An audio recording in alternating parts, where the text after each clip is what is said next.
What if I told you that nearly all of this is empty? Not metaphorically. Literally. Over 95% of this land you're looking at, this giant, sun-scorched continent, holds barely a trace of human life. Australia, one of the wealthiest countries on Earth, the size of the United States, with cities that pulse with culture, nightlife, technology. And yet, once you step outside those glowing coastal cities, it's silence. Heat. Vast nothingness. Or at least, that's what it looks like. This is not just a statistic. It's a mystery. It's a contradiction. Because it raises a deceptively simple question. Why is almost all of Australia empty? And deeper still, is it really empty? Or are we just not seeing what's there?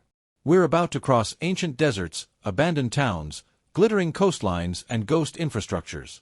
From indigenous land management to colonial arrogance, from hostile geography to modern neglect, this is the story of a land that most Australians have never truly seen. Let's begin where most people end, in the middle of nowhere. When people say that most of Australia is empty, this is what they're talking about. More than 90% of Australians live in just 3% of the country's landmass.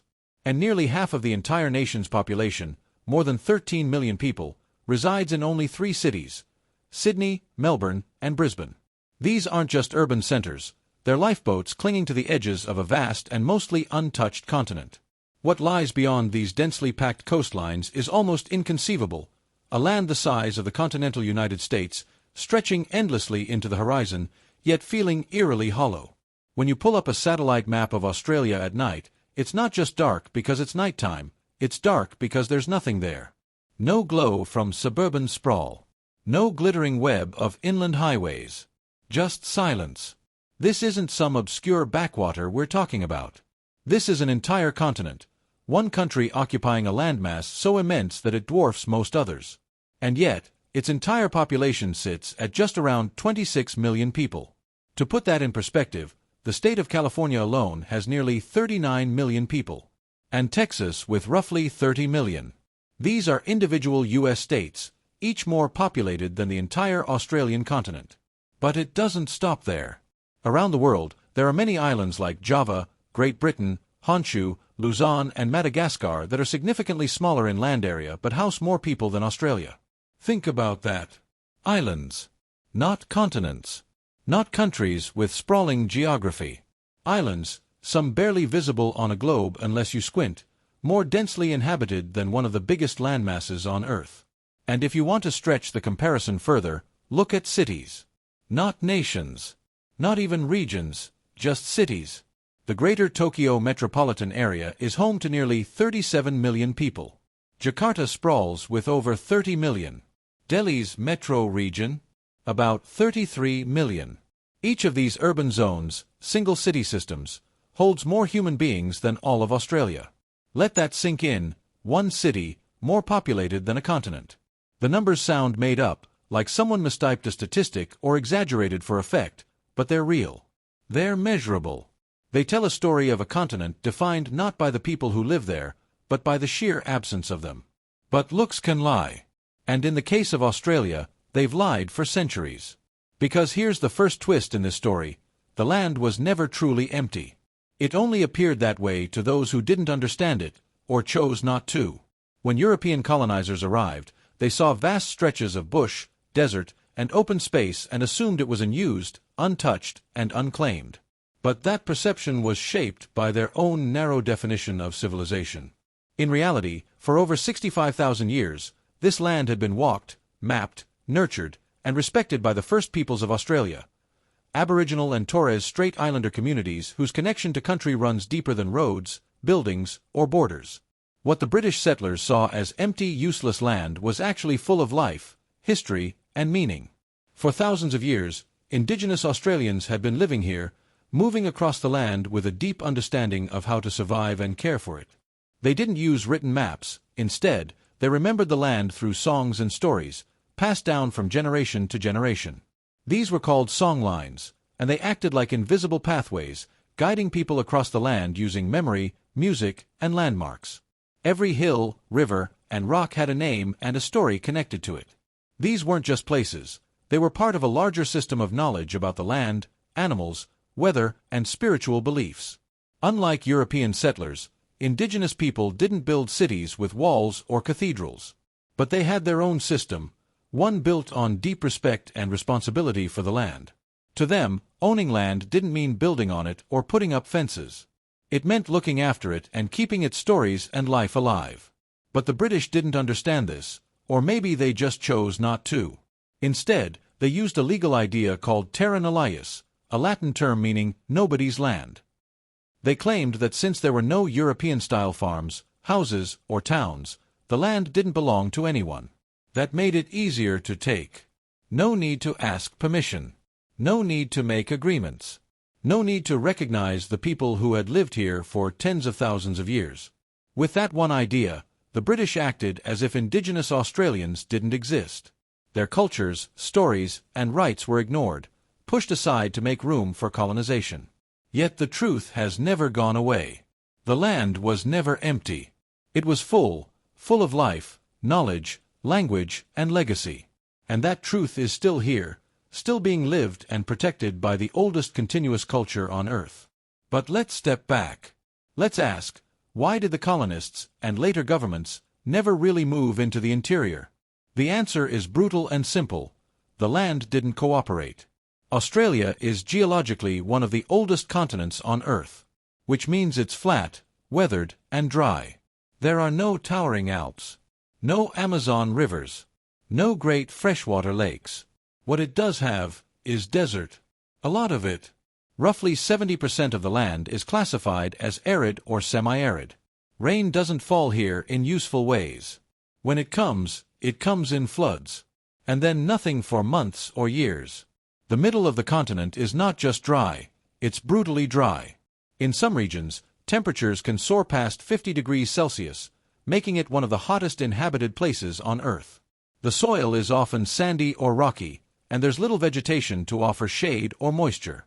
Groundwater is scarce, buried deep underground and often too salty to drink without treatment. There are no reliable rivers to count on. Farming is a constant battle against heat, drought, and poor soil quality. Even basic survival isn't straightforward. It becomes a matter of careful calculation. How far is the nearest water? How much can you carry? How long can you last? Unlike Europe or parts of North America where rivers crisscross fertile valleys and allowed civilizations to sprawl inward, Australia kept its life clinging to the coast. That's where the rainfall is. That's where rivers, ports, and later railways found natural homes. So, early colonial settlements like Sydney, Hobart, and Adelaide were built right on the water. These weren't random spots, they were chosen carefully. They offered natural harbors, access to fresh water, and easy connections to global trade routes. They became trade points, safe ports, and strategic outposts for the expanding British Empire. And once those cities were established, they didn't just grow, they became anchors. Everything else, roads, railways, industries, began to orbit around them. But it wasn't just geography that kept people hugging the coasts. It was also economics. The dry interior of the continent demanded too much. Why would anyone build a town in the middle of the desert, where every drop of water has to be pumped in, every supply trucked for hundreds of kilometers, and every building constantly cooled just to be livable, when the coastline offers all of that naturally and cheaply? The center was not ignored entirely, it was mined. From the late 1800s, the interior became a resource zone. Gold, opals, iron ore, gas. And so came towns like Kalgoorlie, Coober Pedy, Broken Hill. But these weren't places built to last. They were outposts, settlements of opportunity, not permanence. When the minerals dried up, so did the people. But these weren't cities designed to grow. They were outposts, built around opportunity, not permanence. Their purpose was clear: get in, get rich, get out. When the minerals ran dry or prices dropped, so did the populations. What remained were skeleton towns, a few buildings, maybe a pub, and a long memory of better days. Even today, some of these places survive only because of fly-in fly-out workers. Miners are flown in for shifts, sometimes by plane, sometimes by helicopter, stay for a week or two, then fly back out. The towns have infrastructure, yes, but often no real community. No local schools filling with children. No future being built, just temporary life, lived on rotation. And so the pattern became even more entrenched. The coast developed and thrived, while the interior was extracted, then abandoned, dug up for its resources, but never embraced as a place to truly settle. But in between the coastal cities and the remote mining outposts, there's something even less visible, something many maps still fail to fully show: the enduring presence of indigenous Australians. Much of what's labeled as empty in the heart of the country is actually Aboriginal land. Some of it is sacred. Some of it is still lived on today by small, remote communities, isolated, yes, but deeply rooted in the landscape. These communities, often numbering only a few dozen to a few hundred people, maintain a connection to the land that stretches back tens of thousands of years. Their systems of land care, like firestick farming, a controlled burning technique, weren't flashy, but they were incredibly effective.